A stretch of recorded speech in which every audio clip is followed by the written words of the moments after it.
ઉત્તર વાહિની માં નર્મદાની પરિક્રમા આવતીકાલે 19મી માર્ચે શરૂ થાય છે અને 30 દિવસ ચાલશે, એટલે લગભગ 17મી એપ્રિલે આ પૂરી થશે. આપણે જાણીએ છીએ એ રીતે ભારતની તમામ નદીઓ પશ્ચિમ તરફ વહેતી હોય છે, ક્યાં તો પૂર્વ તરફ વહેતી હોય છે. નર્મદા નદી જ એક એવી છે કે જેની પરિક્રમા કરવામાં આવે છે અને એ પરિક્રમા પૈકી આ જે 7 કિલોમીટરનો જે પેચ છે એ ઉત્તર દિશામાં વહે છે, એટલે એને ઉત્તર વાહિની નદી કહી છે અને એના વાઇબ્રેશન કંઈક અલગ પ્રકારના હોય છે અને લોકો એટલે આની પ્રદક્ષિણા કરે છે. સરકાર તરફથી અને વહીવટી તંત્ર તરફથી આ વખતે અમે ખૂબ સારી વ્યવસ્થા કરી છે. આ વખતે અમે સ્પેશિયલ મહારાષ્ટ્ર, ગોવાથી બોટ મંગાવી છે અને નિયમ અનુસાર એ બોટનું સંચાલન થશે. એક બોટની અંદર લગભગ 50થી 60 જેટલા લોકો એમાં પ્રવાસ કરી શકશે. પરિક્રમાના રૂટની અંદર અમે 7 દુ 14 કિલોમીટરનો રૂટ છે, એમાં લાઇટિંગની વ્યવસ્થા કરી છે. રસ્તાઓમાં ઝાડી ઝાંખરાને એ બધું સફાઈ કર્યું છે પંચાયત ડિપાર્ટમેન્ટ દ્વારા.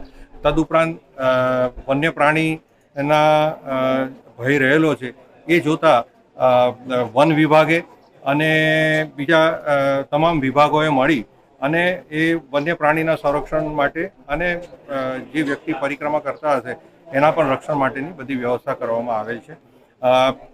પાણીમાં જવા માટેનું આગ્રહ ન રાખતા અહીંયા અમે મા નર્મદાનું પાણી સ્પ્રિંકલ દ્વારા અમે પૂરું પાડીએ છીએ અને એના માટે બાથરૂમ પણ અમે બનાવ્યા છે નાહવા માટે.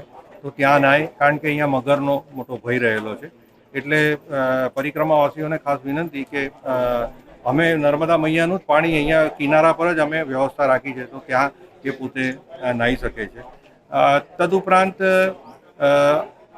અમે જે તિલકવાડાથી સહેરાવ ઘાટ છે ત્યાં અમે લગભગ 2 કરોડ કરતાં વધુના ખર્ચે એક હંગામી બ્રિજ બનાવ્યો છે, જેથી કરીને લોકો એને બ્રિજ પરથી પસાર થઈ શકે.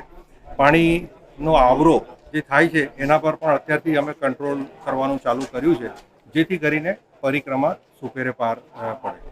ગઈ સાલ અમે જે હેડ કાઉન્ટ કર્યા હતા એમાં 10 લાખ પ્લસ હતા, 11 લાખ જેવા હતા. આ વખતે અમને એવું લાગે છે કે સરકારશ્રી અને જિલ્લા વહીવટી તંત્રએ જે વ્યવસ્થા કરી છે અને સોશિયલ મીડિયામાં જે રીતના પ્રચાર પ્રસાર થઈ રહ્યો છે એ જોતાં એવું લાગે છે કે લગભગ 15 લાખ લોકો આ મા નર્મદાની પરિક્રમા કરશે.